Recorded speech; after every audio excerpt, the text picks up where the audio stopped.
Hey everyone, Bobby here. I hope you are doing well. Welcome to another episode of SEO Secrets. Today I am super excited to dive into part 2 of our 8-part series on SEO, where I'm going to talk about site structure.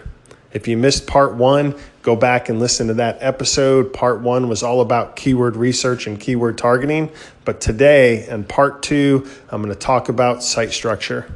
Okay, so what do I mean by site structure? So basically, I'm referring to the overall quality of the structure of your website, right? At a very fundamental, basic level, Google states that they rank the highest quality pages and the highest quality websites first, right? So at a very basic level, if you want more rankings, more traffic, more presence and exposure for your website and your pages, you simply need to have a higher quality website. Okay, so that's what I mean by at a very basic fundamental level, what I refer to as site structure. But at a more technical level, there's really 2 components to site structure that we deal with. Number 1 is the overall structure of the pages within your website. And then number 2, the structure within the individual pages within your website. So let me first talk about the overall structure of your website. So you've probably seen it, right? Where a website has 4, 5, 10 pages. Maybe you've been doing blog posts over the last 10 years and you have just this very large scale presence of a lot of pages within your website that are in essence all about a single topic.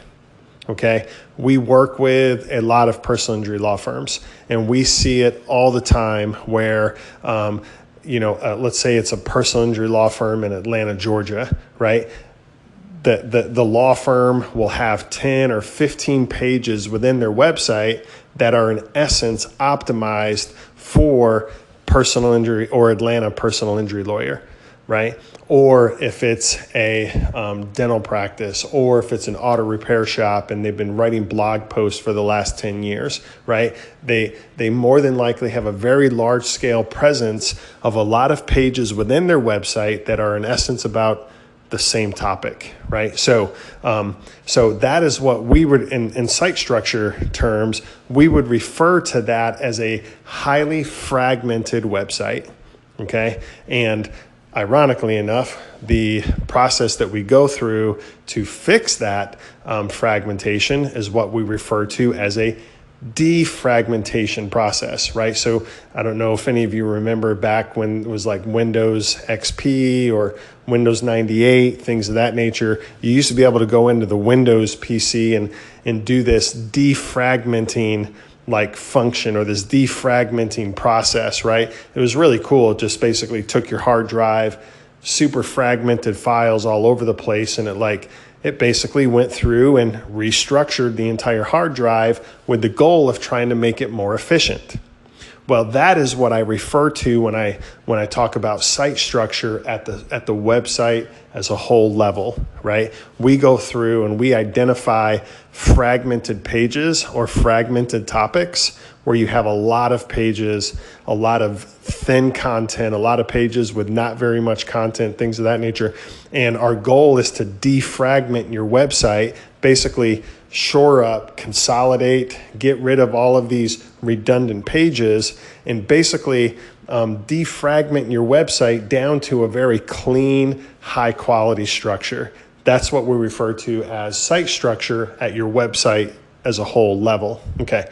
Now, on the individual page level, we refer to site structure as a very clean, high structured approach to the optimization of your metadata.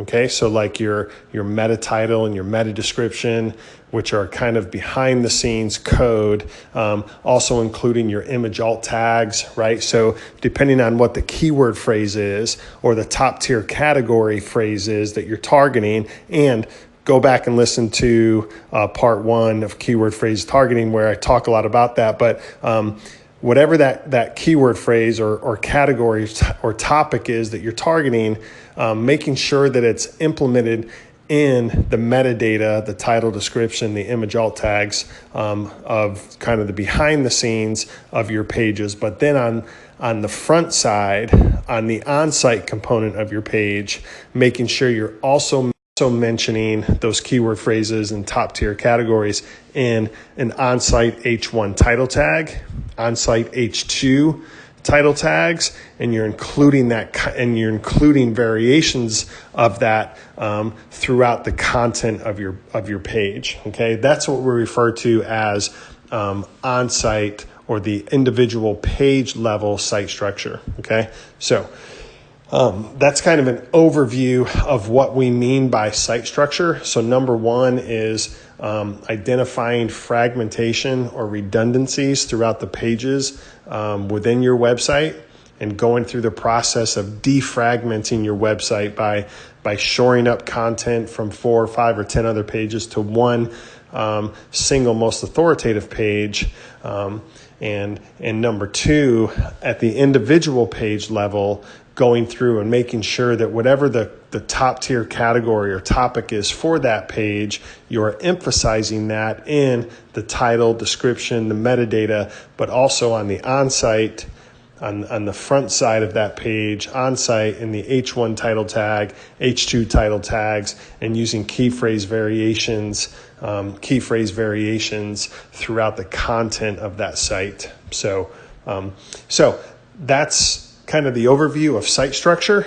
And I'll share this episode on our SEO Secrets Facebook group. So just go to Facebook, search SEO Secrets. I'll share this episode there. We can dive into a conversation on that, and I look forward to your feedback and comments or questions. But that's it. The next episode in this 8-part series on SEO is going to be part 3, where I'm going to talk about the content length and the freshness of your content. Okay, so you don't want to miss part 3, where I talk about the content length and the freshness. Basically, I'm going to talk about the content that you're producing on your website. So I'm super excited to dive into that on the next episode. So thanks for listening, and we'll talk to you soon.